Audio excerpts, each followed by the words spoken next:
could tell by my screensaver that I'm kind of into language. That's been there for a long time. So I thought I would start with a recent work, the one that was featured at the Cinémathèque Québécoise, which is called Vava.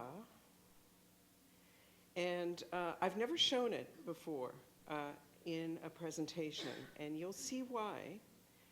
There are some technical specialties, like the fact that it's 66 feet long and 9 feet high, and the image is mapped over 3 separate projectors. And this is how it looked in the Cinémathèque. And so when I play the video, it's hard to know how to play it, because there are 3 soundtracks that are spaced out over the length of that 66 feet, so that as you wander through the space, you can listen to different narration, different sort of sound envelopes in this construction. And so the only thing I can think to do is to play you segments of the piece, or perhaps just let it cycle through 3 times with 3 different soundtracks. Here's some other views.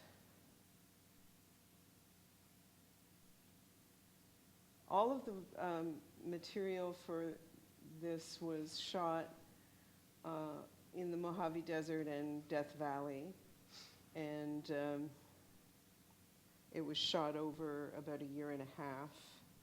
And then I animated the language sections over the next year or so. I take a long time to make sense of what I'm doing.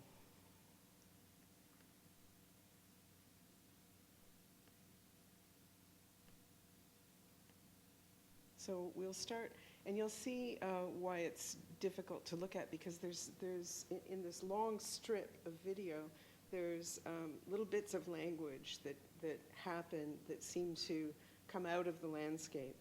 And they're fairly difficult to see at this scale, because normally they would be much larger when they're projected over 66 feet. So I hope you can see them. We'll try this one.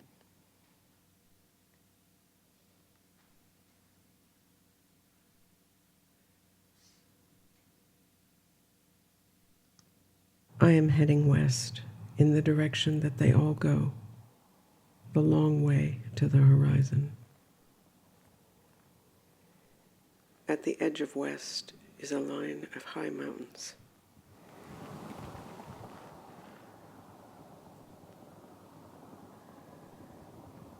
Crossing the expanse seems to take all day.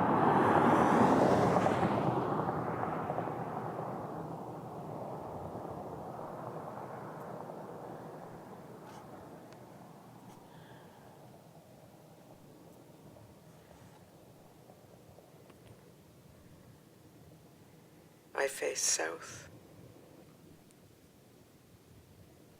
and then east, and then north,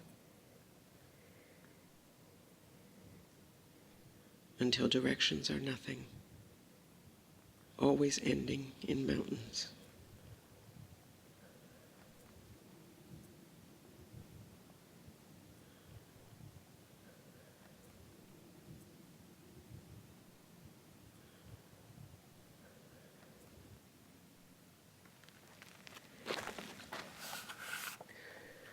At the Aliscan, along the walkway lined with sarcophagi, Steve remarked on the lack of inscriptions. They are almost anonymous, he said. Inscribed or not, the soft porous stone of the sarcophagi no longer carried any features of the likenesses carved into them.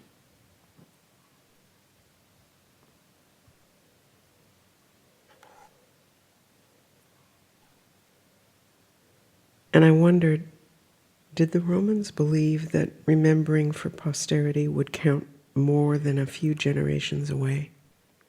Would their great-grandchildren remember old Flavius or care where we put his bones?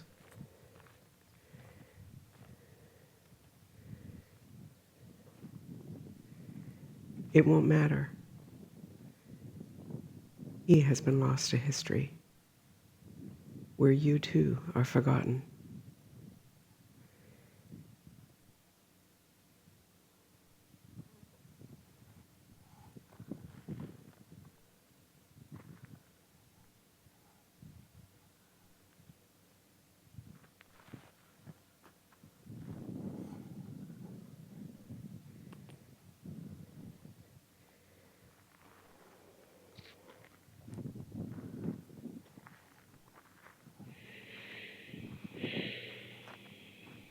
Fisa,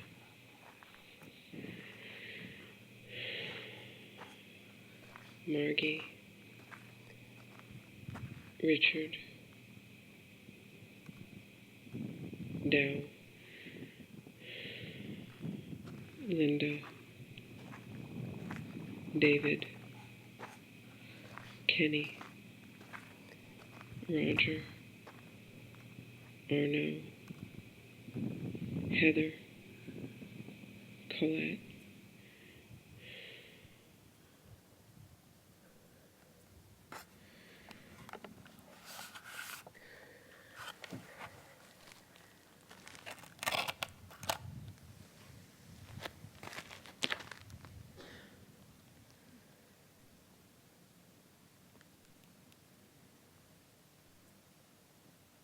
One.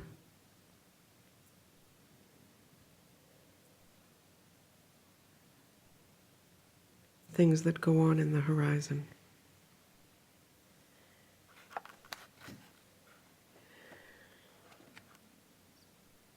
2.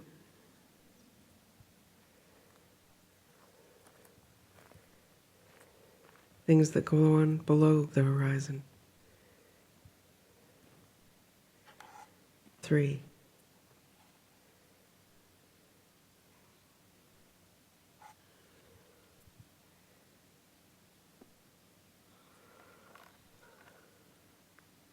Vanishing point.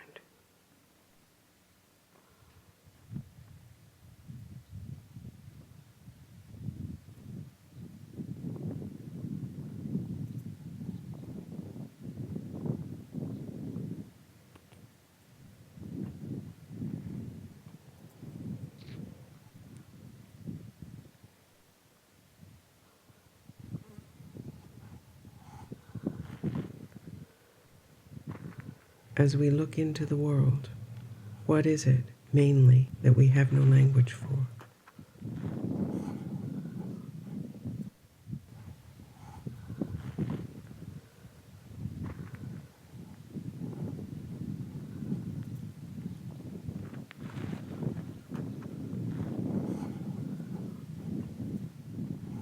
Bury this here. Find it later.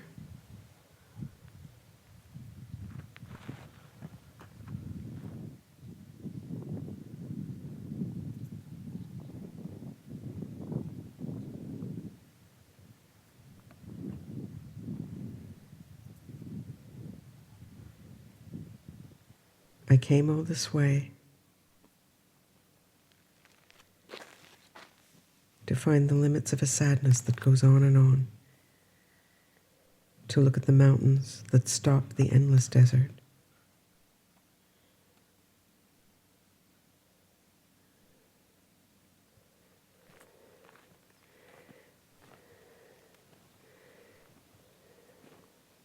What is endless and what will end are the same.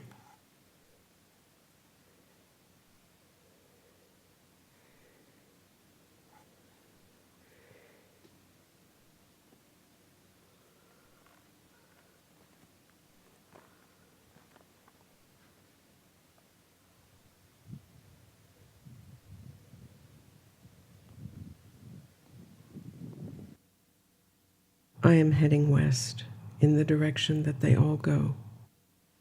It'll just start again. So that's just one speaker. And each one of them presents a different experience. One of them speculates about the connection of meaning to language. Another one speculates about the landscape itself and focuses on just a very physical experience of sound effects. A lot of the things that you might not think of as animation in this, there's a ton of animation in this. First of all, what you're seeing is just one narrow band of a full video raster array. And so what I'm able to do is actually move the material to the sky, back down to the ground, when in fact you would have been able to see all of that in the original footage. But by making it this long ribbon, there's all this unused space which you're not seeing. So I can, there are certainly camera movements that take you down to the ground and move you up to the sky, but there's always so much more that you could be looking at. And the entire piece for me, which was made as a kind of commemorative piece for the people whose names that you heard in that piece that I recite, were all people who died in the span of 1 year. And it was just an astonishingly rotten time. And so I thought, if you're in Death Valley, you might as well be focusing on the idea of limits and limitlessness. And one of the things that struck me about the desert, without performing this kind of horizontal limit in the edit, was that it always looks like there's a destination. It always looks like there's a limit to something. So if you started walking towards that mountain, you might get there in a day and a half. It's very,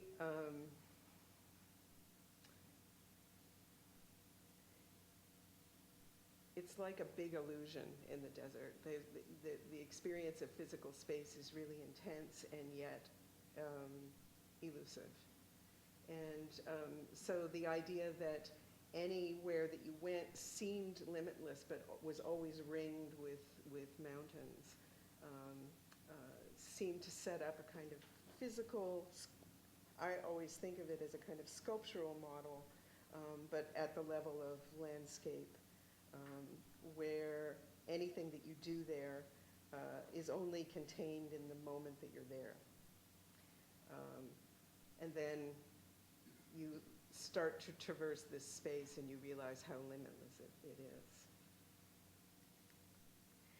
It's a pretty abstract piece, I would have to say. I was once again reading Wallace Stevens, and the title "The" is the last line in a poem that he wrote called "The Man on the Dump." And the man on the dump is basically, he's a poet who's dealing with the fact that all the images have been spoken, all the images have been used. And so he recites this litany of different kinds of flowers, different kinds of household objects, and then at the end, the question is, what's left? The. And it's whatever it is that's nameless that poets can't get hold of in language. I really love Wallace Stevens because he has this ability to chase meaning. You always feel like he's chasing meaning through language, and the closer he gets to it, the more elusive it is. And I think that when you're dealing with questions about mortality and human limits, there's no better poet to go to.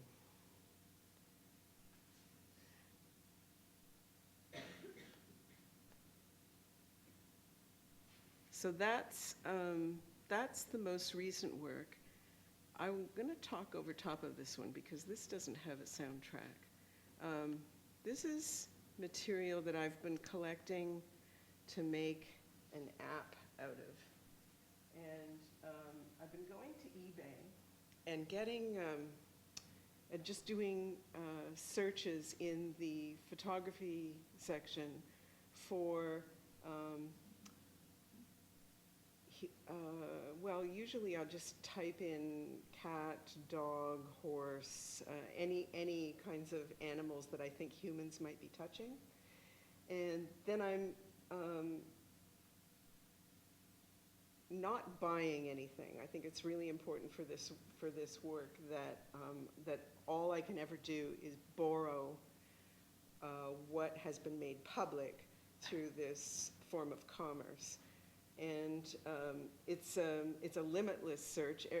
Almost every time I go to eBay, I'll do this image search and find usually family photos, sometimes places of work, farming photos, things like that. And then I just do a screen grab, you know, Command-Shift-4. And then I just take the detail where a human hand is touching an animal. And I started out with black and white imagery, and I'm pretty much staying there because there's such a wealth of material. And to me, it's important that that not only are the people long dead. If the people are dead, then certainly the animals are dead. And yet there's this kind of very compressed and abstract moment of liveness captured in the touch. Some of them are so abstract that you can't tell what's there. Some of them are pretty clear, though. And this piece, I'm just adding on to it. My idea for the app, now I don't know who would want this. Who would want this app? But the idea is that you could animate it yourself, you know, just touching the screen and going to the next one, going to the next one, going to the next one, as many or as few as you like. This, when I'm animating it, it's 8 minutes long so far, and I've been collecting and adding to the sequence for about 6 years. I don't know if there's anything that deserves to be left out. Sometimes they're just kind of, they're so pixelated that it's ugly. And so ugliness seems to be a deciding factor for me. But the degree to which the compression abstracts the image doesn't bother me. And this is called Touch 1.0. And it's just touch.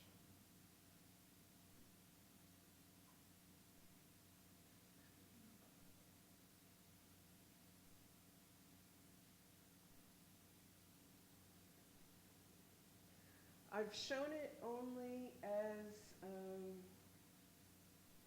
a kind of opening piece while people are getting settled in a theater, so that it's on the screen silently while people are getting settled. But to me, it seems absurd at this scale. It really, I mean, with these kinds of highly compressed, grabbed frames, they deserve to be at the scale that they were probably photographed at. And I like the idea of a touch piece being handheld as well. So I really did think of it right from the outset as something that would happen on a phone. But again, I have no idea who would have use for an app like this. It's just, to me, it's like just having a place to situate it. And video has always had that problem, you know, that for a while it was in a box, and then it was on a flat screen, and then it was projected. But in the end, it's just a bunch of waves and particles, and it can situate at any scale. and in pretty much any location. So you have to invent for yourself situations for it that somehow contend with the content that you're dealing with. So in this case, the content is touch, and that's why I was thinking about it at that scale. So this is this brings up the idea of ongoingness, which I've been dealing with in the last few works, minus the piece at the Cinematheque, which is, you know, was a huge amount of work, and I'm done. I'm done with that. This is not a lot of work, and I like the idea of having a few things that are sort of like a sketchbook, where you're just sort of making deposits, and the piece accumulates, and it doesn't really change form. It may get more elaborate, and there may be more possibilities that build out of that accumulation, but you don't really have to see this whole thing. You could just, you know, you might, I mean, if you had it on your phone, you probably wouldn't look at it for 8 minutes. That's highly unlikely. But I have a few pieces that are ongoing that change every time I show them. And one of them is another animal piece called Soaring with Dogs, which I first showed in an installation at the Art Gallery of Nova Scotia back in 2003, I think.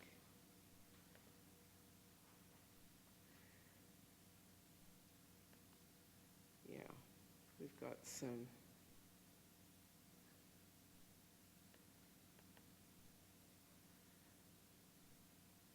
pictures of the installation. This piece started when I was on a road trip, and I was driving around the top of Lake Superior, and I stopped to have my lunch in Wawa, and I sat in this park, and these two dogs crossed the road, entered the park, proceeded to play, steal people's bicycle helmets, steal a piece of fireman's hose, run into the water, run out of the water, play with each other some more. I mean, this went on, and I got it all. It was like 11 minutes of this incredible footage of these animals being so good at being dogs. And I thought of placing them side by side, just unaltered footage, placing them side by side with this other footage that I collected on the same road trip, where I had a cold and I was feeling really sick, and I pulled into the parking lot of this strip mall, and there was a class of Taekwondo, really varied levels of skill. All the way to people who would pretty much fall over when they were trying to make these moves. And I thought, gee, you know, we're always trying to be better humans. And then there's the dogs who are just so good at being dogs. And they're not trying to be anything else. They're just fully in their element and integral beings. And it does make you wonder what makes us so not that, you know? Going for all these different kinds of expertise and skill. Here's the Black Belt School. So this was a corner projection which simply matched up the two pieces of footage. And then, let's see if I can find some other images here.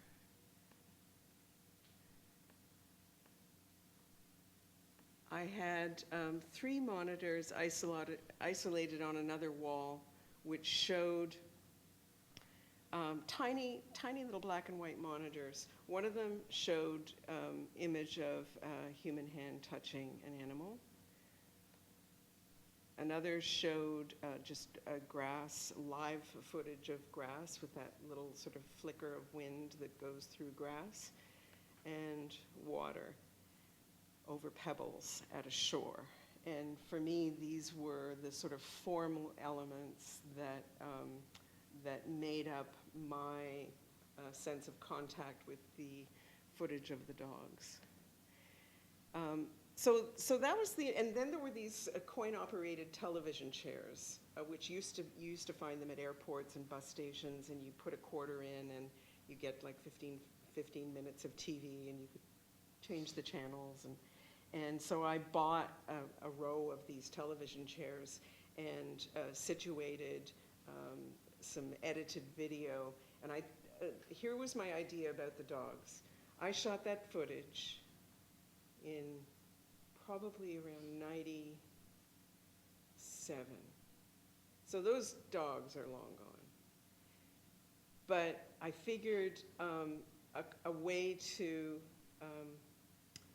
keep them alive was to keep playing out all the possible associations that one could have with these dogs, just watching them over and over. So I made television commercials, I made dream sequences and poems, and just kind of strung them end to end and situated them in these chairs so that you would, sit and watch them.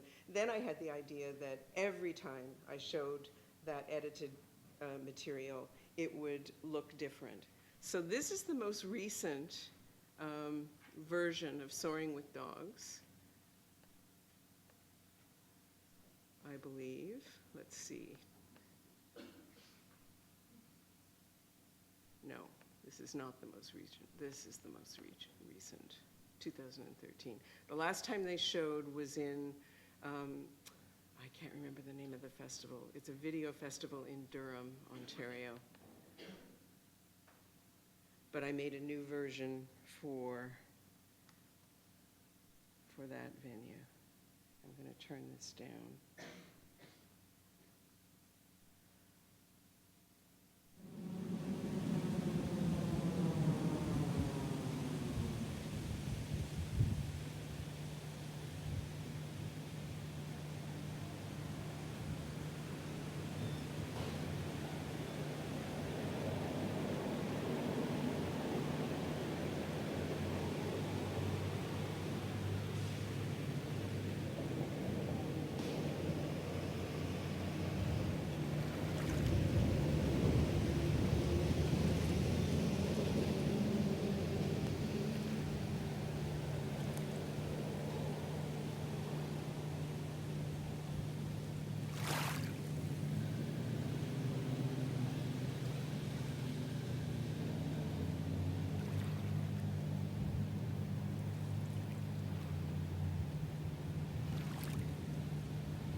That's the name of the festival.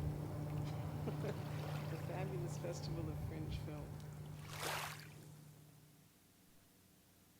So, you know, when it's exhibited, I didn't make a new one for you guys, I'm sorry. But when it's exhibited, and part of a public screening, the end credit is addressed to the people who are sitting there. And so they are the most present set of eyes for the long dead dogs who are still going on. And it's, you know, I don't think I'll ever get tired of working with that footage. It's just, it's a nice, I think that there's a lot of artists that like to work with constraints.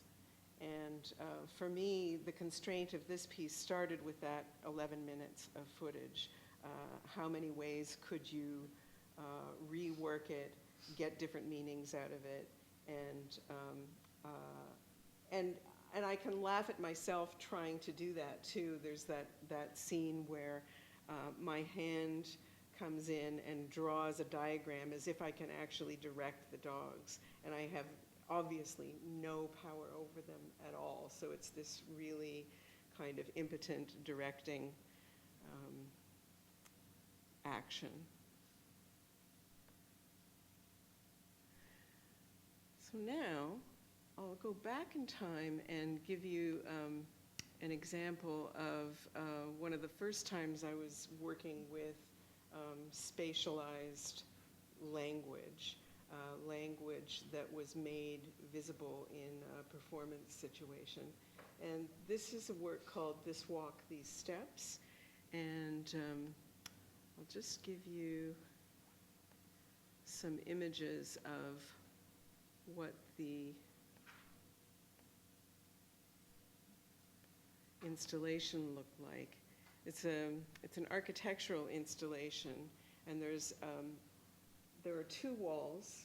You can see the front wall is short and the back wall is a part of a room that's behind this wall. And what you're seeing through that slit is, again, a portion of the video image. I've been playing with this idea of the limits of what you happen to see as you go past a window or catch a glimpse of somebody on the street. You know, this idea that most of our vision and most of our experience is fragmented and partial, and yet we experience it as a kind of continuous flow. And so this piece really plays around with that. You see this image as if it's kind of like a painting on a wall. And it's moving very, very slowly. That section of the footage is moving very, very slowly. So it has that feeling of being a painting. And then you can walk in.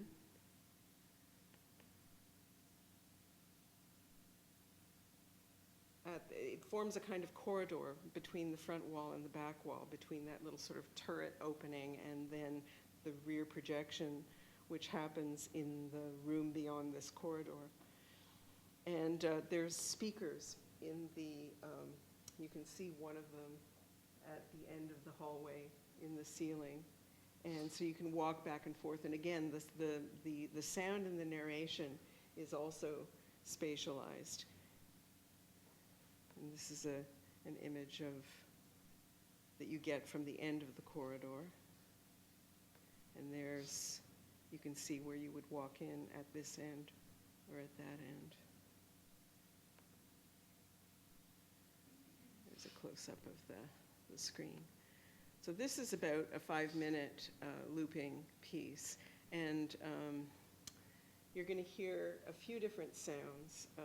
I wanted, since the performers are shot in very, very tight close-up on their faces, I wanted you to really have a kind of split experience between the intimacy of being in this 4-foot wide corridor with these huge faces, and this public space which forms a kind of blindfold over their eyes. And it's a story of well, what they're doing is sort of narrating the end of their relationship. It's a breakup story. And so in spite of the fact that people know each other really intimately, things can get very unknown and not intimate in those kinds of moments. And so in the soundtrack you hear sort of shopping mall, public street, and the third soundtrack that you'll hear is a dentist performing root canal. I took out the really bad parts, but you do hear, I just gave him, my dentist, a sound recorder and said, if you could just get somebody's permission to record them when you're performing a root canal, that would be really good. Well, he waited until the end of the day, and he happened to get this child who, I don't know if you remember when Chernobyl happened, and there were families that sent their kids back to Canada to get health care. And so it was one of those kids, and they didn't speak any English, so there was a translator there. So it was I couldn't believe how intense it was, and yet how fragmented and distant it was, because he would say, tell her she's going to feel this. And then, there would be this translation, and then ask her if she can feel this. And to me, the added distance in that language of dealing with the entire experience of someone being like inside your mouth for hours, and yet it's just this very impersonal medical procedure. So there were all kinds of sort of intimacies and distances that to me were, well, they conflict with one another, and yet we sort of accept that this is normal. This is normal, that there would be degrees of intimacy and degrees of total sort of mechanical procedure to something like that. And it's not unlike the end of the relationship, so it worked out pretty well to get that sound.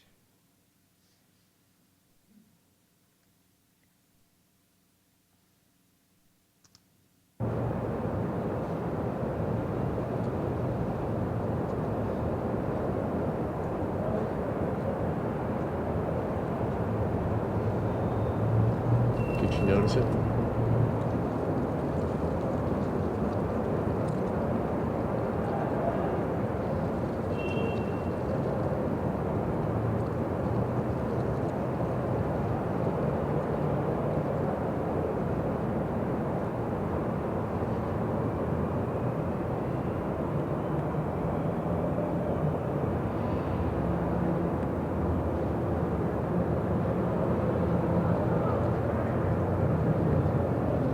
You'll be okay.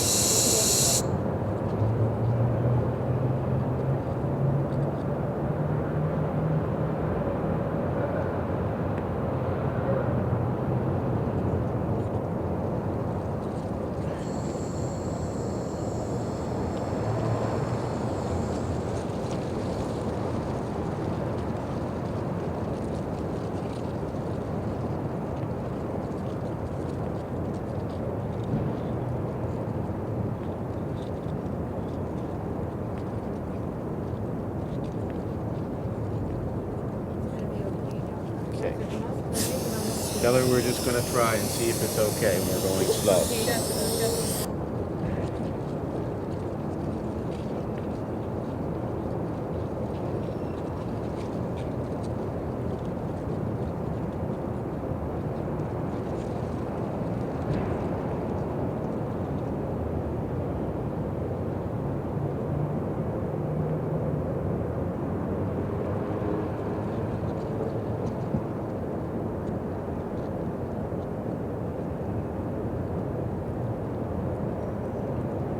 Touch around.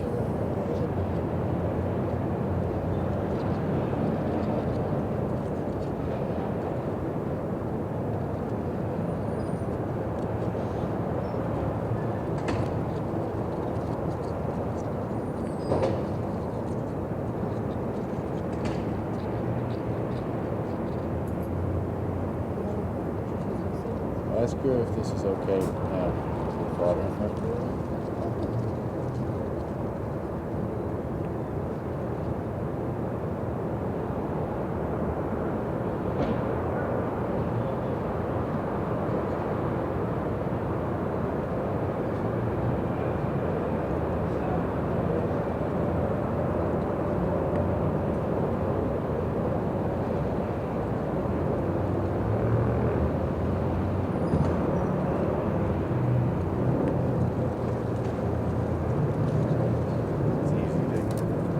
Close up a little bit, that happens.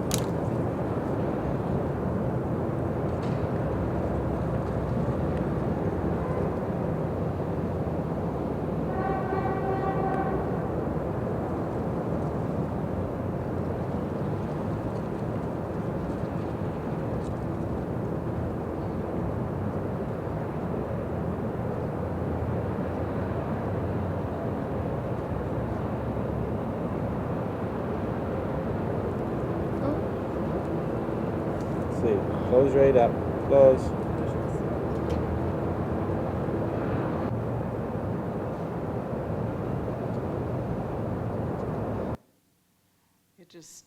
It starts over again. I had a lot of fun making this because it started with looking in an old journal. This is something that I haven't said about the way that I work. I collect stuff all the time, and then I can use it whenever I want to use it. So, you know, the dogs, that's a good example. You know, that I shot that footage in 1997, and I didn't actually use it until 2003. I just lived with it for a long time. I knew that I had it. And in this case, I cracked open an old journal, and I found this terrible poem that was about the breakup of a relationship. And so I copied it out and printed it out and cut it up and threw it in the air and started moving it around and came up with this other text, which is still not the text that you see them deliver in edited time. That was what made it even more fun, was once I got into the editing room, I discovered that I could again rewrite the piece by just changing the order in which they stuck those words on the screen and or on the glass. And so I felt like I could go on and on just coming up with various permutations of this narrative of the breakup of a relationship. First of all, editing them from a journal, then getting them to deliver them to the glass in a performance, and then completely re-editing the text in the edit room. It's that made it my sense of the text really rich. The footage up above is, let's see, the footage up above was shot in Paris many, many years before. And the only change that I've made to it is to control the speed of it, so that when there appears to be an opportunity for people to interact, they're really, really slowed down. When there appears to be an opportunity for them to acknowledge one another, sometimes it's complete strangers that are approaching each other, and then I slow it down until they touch, and I leave it there for a second, and then I release them. So it's a kind of manufactured intimacy, made out of time, basically, made out of shifting the time of it. That's Kristen Forkert, and that's Gary Markle, both of whom have done quite a lot of performance work. They had very, very sore jaws and necks at the end of this performance, because it's a lot of tongue action. And we had to go through various formulas of, well, I was trying to make it palatable for them. So it was basically sugar and water, but I would put a little lemon juice in it and smear it on the glass. But it has the look of saliva.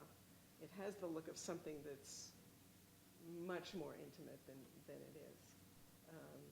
But we went through a lot of different formulas before we could get the right consistency so that when they brought the text to the glass, it would stay there and not stay on their tongues, because that happened a lot.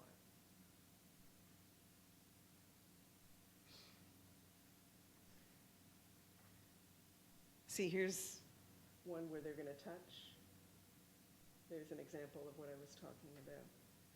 Just sort of manufacturing these false moments of apparent intimacy. So you guys in the front row are still not as close as you would be if you were inside that wall. You would be, somewhere around here. And this was probably about twice this size, because it went much lower and higher. So you can see that I'm working with sculptural ideas a lot, both in terms of moving around an image in time and how to use language. I'm going to show you something that doesn't have any language in it. This is a piece that I did as a commission for somebody's house, and it's a video nightlight. And the idea for the video nightlight was that I would send everybody out of the house, and I would go with my video camera with a light on it and start doing a kind of line drawing of their house, just with my hand touching all the interior surface of their house, from the front door all the way through the house, up the stairs, back down, and to the front door. Now, collectors have big houses, so it's a feature-length video. It's a 90-minute video of just a continuous line drawing made out of time and light and touch. And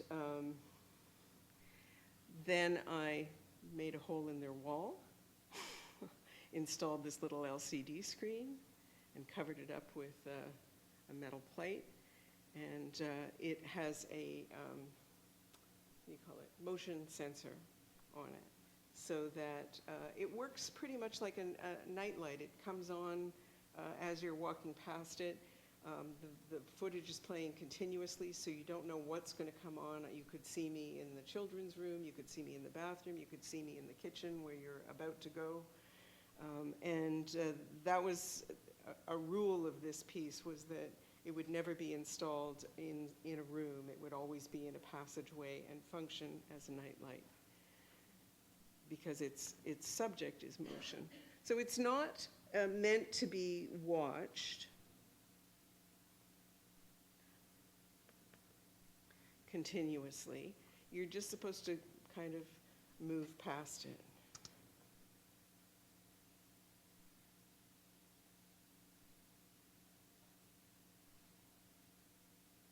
And I never show, I've done a couple of these. It's an edition of 6, and I've done 2 of them in people's houses, and I never show footage from people's actual houses. This is my house. This is the artist proof, the maquette. But you get the idea. I was trying to get a kind of diffuse light that would just take in the motion of the hand touching surfaces. I think it got a little more focus. I decided that what worked best using the camera-mounted light was a toilet roll holder, just the cardboard tube, masking taped to the light to make it a little bit more controlled, but also diffuse. Very high tech. Everything I do is high tech. I only use cameras that I can put in my pocket.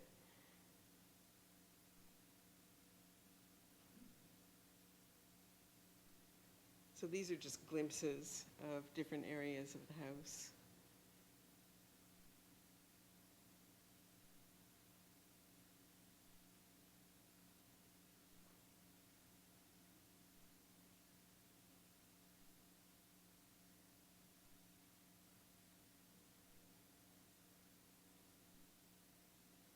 The hand is in pretty much everything.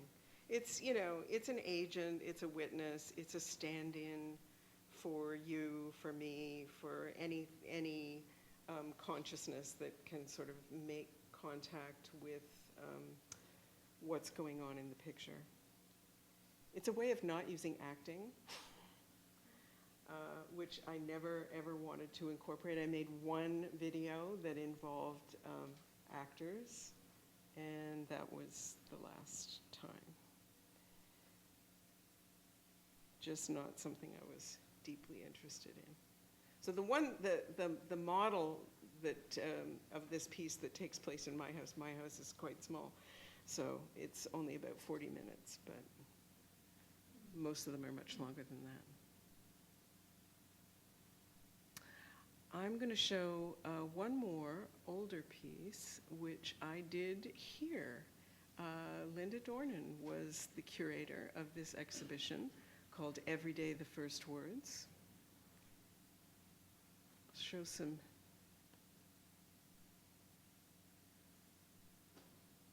images of the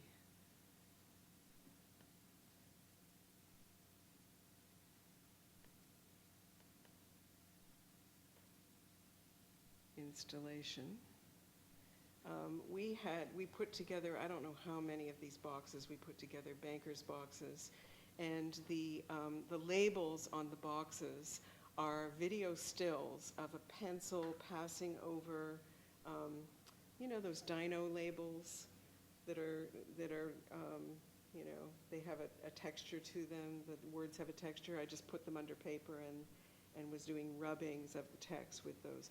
So whenever the pencil would make a word come into view, I would take a still of that and print it out and make a label for each of the boxes. So each of the boxes has a word from the video, as if, you know, there is this tremendous archive of lives lived contained in these boxes.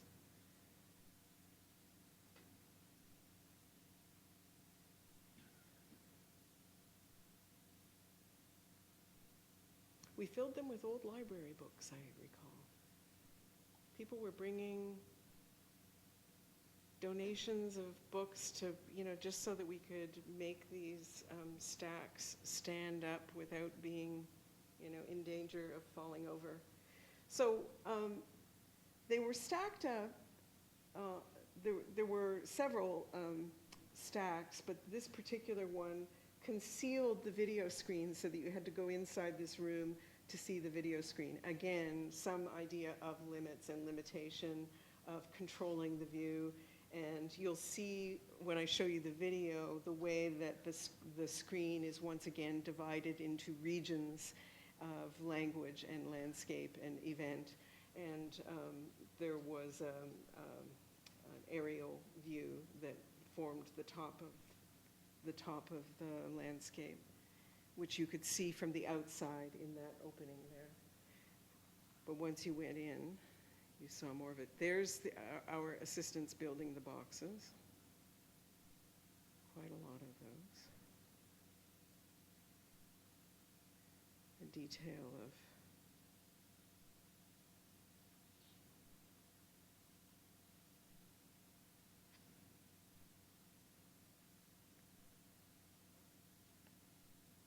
the various stacks.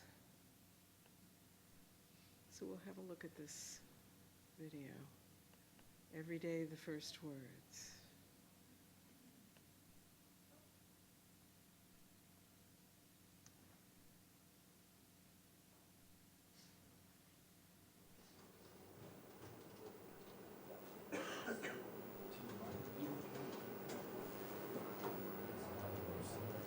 Imagine a word that means a seed that can grow something that can't grow from seeds, and you glimpse the edge of our dilemma. Well, you can glimpse the edge of a precipice, but if a dilemma had an edge, what would be beyond it? An edge bordering on what? If I look at us in front of the TV, filling time as if time isn't really ours. Like renters. What? Well, like renters. Renting time that isn't really ours. Yes. I'm writing that down. So, what's at the edge of that dilemma except death? That doesn't follow. I mean, I don't follow you. The architects of language are at odds again. They follow a train of thought up to a point, and then It's a rain of thought. Just like rain. Impossible to predict where the next thought will land. We're out in the rain. Caught in the rain. We're caught in the rain, building something fast and flimsy as usual. People laugh. People wait for it to fall down. People wait for us to fall down. People wait for us to fail. That's how I feel. That's how I feel. Remember last night you dreamed that you had your finger inside my mouth, running it round and around between my lips and my teeth, and you were asking, "Where is it? Where is it?" I don't remember that. I have it here. I wrote it down. the architects of language are beginning to sense that they are adrift. They are drifting. They have been cut adrift. Cut, as in the act of cutting something into parts. His cuts were skillful. His cutting of the cake made a terrible mess. The act of penetrating or opening open with a sharp edge. His cut in the lining revealed the hidden jewels. A wound made by cutting. He put a bandage over the cut. Gash, slash, slice. A piece of meat that has been cut from an animal carcass. Cut of meat. A share of the profits. Everyone got a cut of the earnings. A step on some scale. He's a cut above the rest. An unexcused absence from class. He was punished because he cut classes. Separated into parts, or laid open, or penetrated with a sharp edge or instrument. The cut surface was mottled. Bandages on her cut wrists. Wounded by cutting deeply. Having a long rip or tear. Split. A cut lip. Fashioned or shaped by cutting. A well-cut suit. Cut diamonds. Cut velvet. Having the folds of the leaves trimmed or slit. The cut pages of a book. Mixed with water. Sold cut whiskey. Thinned, weakened. Having the testicles removed. A cut horse. Emasculated.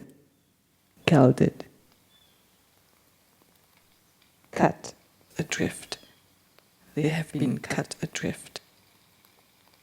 Afloat on the surface of a body of water. After the storm, the boats were adrift. Drifting. Subject to control by wind or tide or circumstances. Unfastened. Out of touch. Away from what is expected or desired. Aimlessly drifting. Afloat. Directionless. Planless. Rudderless. Undirected. Off course, as in there was a search for beauty that had somehow gone adrift. At least we've looked. At least we've tried. At least we've failed. We have our limits. Every time they name a color, they lie. They lie about vanilla ice cream and filtered sunlight, about semolina and chapeau de paille. They name false French toast and two-faced toffee and misleading maple fudge, and nothing really satisfies. I think of this. Elsewhere, someone exactly my age stepped into the world willingly, did not mince words, did not stop at words, got past words altogether. The architects of language are at pains to explain. Here's what I have. A limit is an edge where something ends. Surely must end, and beyond which something surely ceases to be or becomes impossible. A boundary seems to be different. To be bound is to be restricted, contained, constrained, framed, confined, enclosed. To some people, this feels very good. And it's not the end of anything, but it's a nice kind of leg up on the day. Put your leg up here. No. Oh, okay.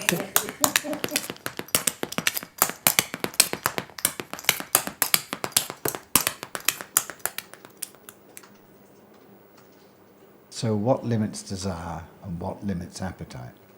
I mean, what is possible in the largest sense? And what is acted upon in only the smallest personal way? And why is appetite seen as a failure of desire rather than its fulfillment? Because appetite is a weakening, a limitation, a failure of capacity. But capacity for what? For desire, for expectation, for removing limits. That's the language of self-help, which does commerce in the removal of limits, in the expectation that limits can be removed. Like recipes next to diet articles in women's magazines. And ads for SUVs that tear up the wilderness to get the family to a nature hike. The commerce in limits is only meant to pull you back, to keep you thinking about what the limits are. Spatial metaphors are abundant these days, and most of them seem to declare the necessity of limits. I need closure. Will that keep out the terrorists? Don't even go there. Stay home, it's the only safe place. You don't want to go down that road. There's no place like home. There's no place like home. There's no place like home.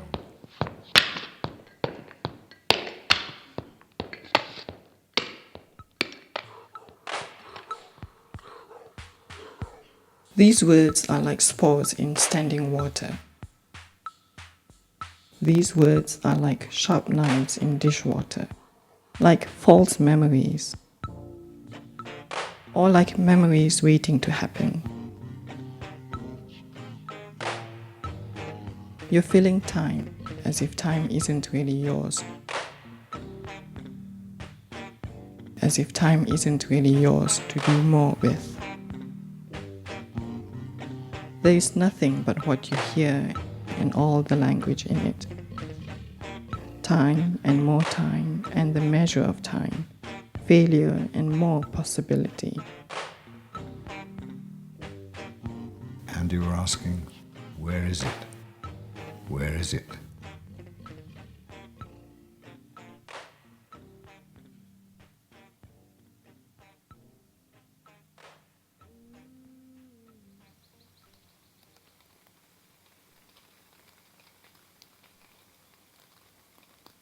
We are coming to the end, and we have to consider that failure is not an option.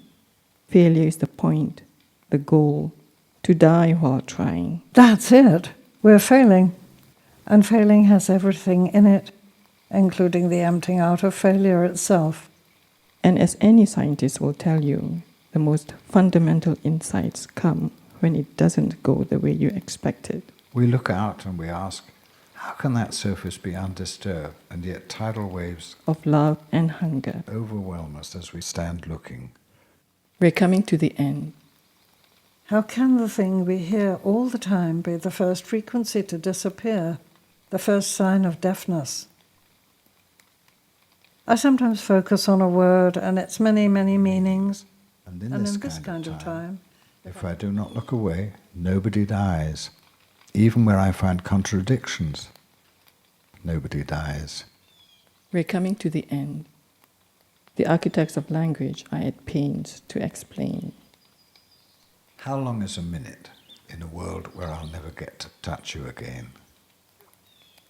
How long is a minute in a universe where I'll never get to touch you again? Period. Point. Fini. What a treasure it is to dwell on such thoughts so many hours before death. Listen, every day the first words should be your own. Don't turn on the radio or the TV. Really, really try not to do this. Avoid contact with others. But be kind to the cats. They love mourning too.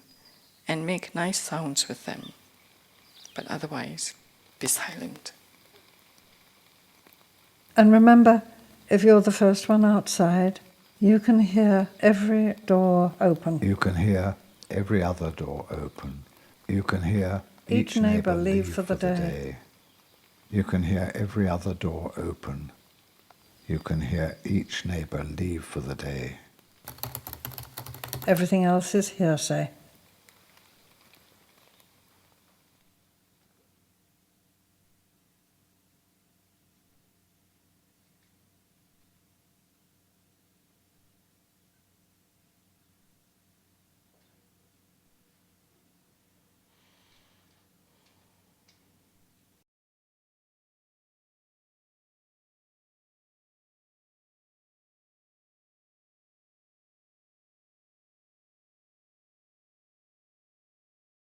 One time I thought, gee, you know, I should be a professional video artist, and I should go out and get myself a really high-end camera, and I spent about $8,000 on it, and I used it to shoot somebody else's documentary, and that was the only time I used it. I just, you know, it didn't like me, I didn't like it. I just, the ideas seemed to me to be kind of built for the way that I work. And, you know, I would say that every time I work, I try to learn something technical and something formal, and so, you know, like some other dimensions of the medium. You know, I've been doing it a long time, and I feel like I haven't. There's a lot of connected ideas, and there's ways of performing that and uses of language that all connect together. But technically, I feel like I'm doing something different every time that I work. And the animation stuff is something fairly new that I'm experimenting with.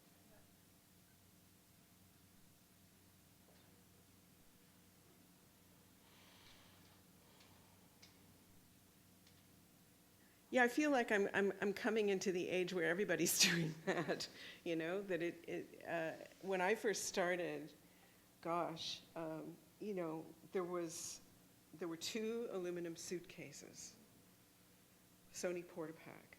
The camera was in one suitcase with these big snake cables that, you know, that you had to like screw on, and they had like 18 pins, and the pins were always breaking.